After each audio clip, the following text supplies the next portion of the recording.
Halo semuanya, apa kabar ini? Semoga teman-teman semua dalam keadaan sehat, dilancarkan pekerjaan maupun usahanya, amin. Ya, pada video kali ini saya mau mengajak teman-teman menyaksikan video Anissa Wahid yang sedang berstand up komedi, seperti sedang menyindir Gibran. Dan stand up-nya ini menurut saya sangat lucu dan kena gitu ya teman-teman. Kena banget kepada isu yang tengah panas setelah putusan MK di mana Gibran maju menjadi cawapresnya Prabowo. Ada juga video di mana sekumpulan anak muda berdiskusi dan menganalisa dan mengatakan bahwa apa yang ditunjukkan Prabowo sepertinya bukan sifat aslinya gitu ya, branding gemoy itu sepertinya bukan bagian dari sisi lain Prabowo, kalaupun ingin menunjukkan sisi lain Prabowo gitu. Jadi ada lagi beberapa video menarik yang akan kita saksikan, oleh karena itu simak videonya sampai selesai. Mari kita simak video pertama. Kalian itu paham gak sih betapa susahnya aku tuh ya nyari kerjaan, beneran loh susah banget. Sekarang kan kita bisa lihat di sosmed itu, di TV tiap hari orang ngantri untuk nyari kerjaan. Saking susahnya anak-anak presiden itu sampai dicariin kerjaan sama bapak-bapaknya. Kena banget ya, kena.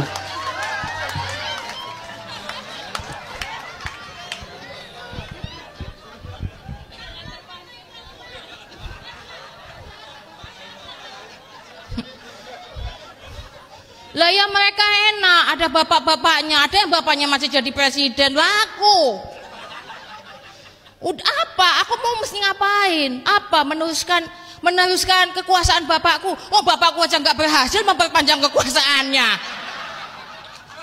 Masa aku lagi yang disuruh? Aku punya harapan banyak. Terus katanya mungkin kalau kita dukung capres apa segala macam, kita bisa punya harapan banyak. Tapi ya aku bingung. Pilihannya kayak gitu. Wah, langsung tegang semua. Wah, ya. Capres, ada satu capres pertama, pintar sekali. Pintar banget. Semua bisa. Pandai, luar biasa pandai. Tapi sepandai-pandainya tupai melompat akan jatuh juga. Sepandai-pandainya seorang capres, gagal juga milih cawapresnya.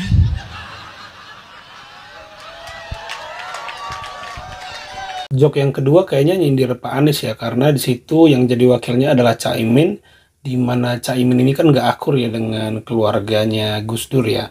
Kadang sekarang itu yang dilihat emang ya udah lucu aja, ibarat tuh kayak nggak bisa gitu sih. Iya, Pemimpin lu lucu, terus one day ketika dia terpilih dia ngajak perang negara lain, makan tuh lucu. Iya, sebagai anak muda itu kita harus pintar-pintar ngelihat sosok sih. Maksud gue gitu loh. Ya kan? Nggak real, maksud gue nggak real. Itu aja sih, gue kegelisahan gue gitu loh. Kok lu mau jadi calon pemimpin nggak real sih gitu loh. Dari diri lu aja dulu, dari persona diri lu aja dulu. Kenapa harus nggak real? bukan nggak real kali, kayak cuma ngasih lihat sosok yang lainnya aja gitu. Biasanya kan mungkin maksudnya biasanya Ini kan sosok dia pas masih kecil. Atau sosok dia waktu tahun 98. bukan, maksudnya kan mungkin sisi lain gitu, makanya ditampilkannya seperti itu. Mau tampil beda. Iyalah, kan sekarang harus berbeda semua. Enggak, sisi lain tapi masih berwujud dia, it's okay. Iya benar sih. Tapi kalau sisi lain dan bukan dia kan. Ya di sini ada bahasa Prabowo kok nggak real gitu ya, artinya kok tidak nyata, tidak aslinya Prabowo. Nah tapi di sini coba dipikirkan lebih lanjut, oh mungkin itu adalah sisi lain dari Prabowo yang selama ini terkenal tegas, keras karena dari militer, ternyata bisa ngelucu juga, gemoy, dan humanismenya tinggi seperti itu ya. Jadi menurut saya sebenarnya nggak ada masalah ya teman-teman, apa yang dilakukan Prabowo sekarang dengan brandingnya.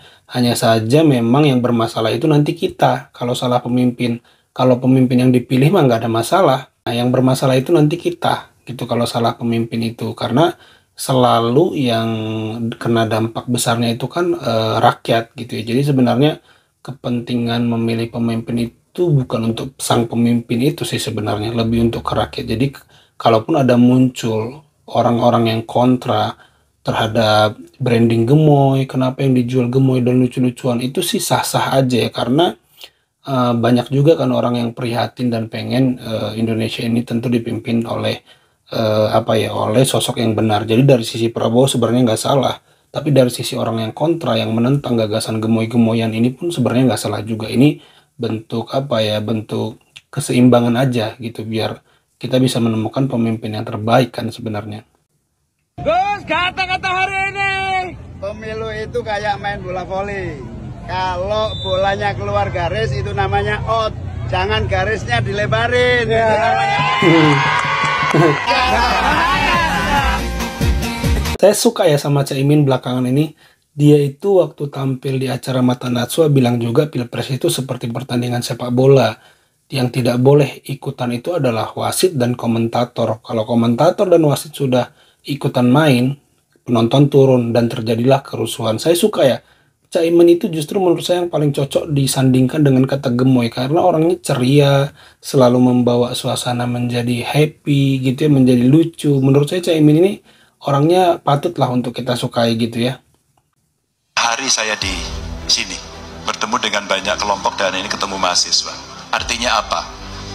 Kalau kita bicara proses demokrasi, demokratisasi, saya mengajak kawan-kawan mahasiswa, terlibatlah, ikutlah. Ada resiko yang harus ditanggung, hitunglah. Karena saya ketika seusia kalian, saya sudah ikut partai politik. Sudah, dan saya berjuang. Kita menantang situasi itu agar kita bisa berpikir seperti saat saya demo dan tidak pernah menyelesaikan masalah. Hati kecil saya, pikiran saya hanya berpikir satu. Saya harus duduk di sana dan saya akan ambil keputusan. Dan ketika kemudian duduk sebagai anggota DPR seperti kawan-kawan saya di sini, kami bisa berkontribusi untuk mengambil kebijakan. Dan kemudian ketika kami minta untuk menjadi gubernur, dengan power, kekuasaan, kekuatan, kepemimpinan, dan dukungan rakyat, kita bisa melakukan hal yang banyak sekali. Maka teman-teman yang saya bayangkan adalah, kalau kawan-kawan ini terlibat, kawan-kawan membangun demokrasi, demokratisasi dengan benar, ikut mengawasi, maka daulat rakyat yang diberikan itu digunakan, nasib bangsa ini akan kita rubah bersama-sama. Bersama-sama nasib bangsa ini akan kita rubah. Ya luar biasa ya kalimat-kalimat daripada Ganjar Pranowo. Saya ingat banget waktu dia diminta tanggapan ketika Jokowi meninggalkan PDIP, artinya dia udah pastilah mendukung Prabowo karena anaknya di situ. Ganjar bilang kesedihan itu ada, tetapi kita tidak cengeng. Luar biasa ya. Kesedihan itu ada, tetapi kita tidak cengeng. Wah, top banget Pak Ganjar. Terus tadi dia bilang juga mengajak anak muda. Jadi di sini spirit politik partisipatifnya itu sangat tinggi. Dan ini benar-benar akan membuat demokrasi lebih baik karena mau melibatkan orang banyak. Atau dalam hal ini spesifik dia mengajak anak-anak muda. Makanya dia punya tagline tuh melamar anak muda. Jadi ketika dia kampanye-kampanye ke kampus, dia melamar anak muda. Mau nggak terlibat seperti untuk timnya gitu ya, untuk jadi jubirnya gitu-gitu. Jadi sangat positif, sangat bagus gitu ya. Tadi juga Pak Ganjar bilang ambil resiko dan hitunglah. Ini benar-benar kalimat yang mendobrak.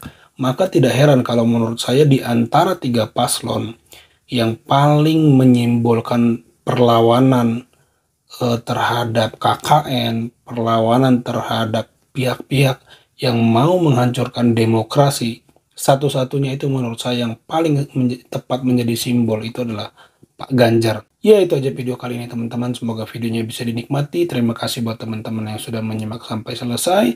Sampai jumpa di video saya selanjutnya.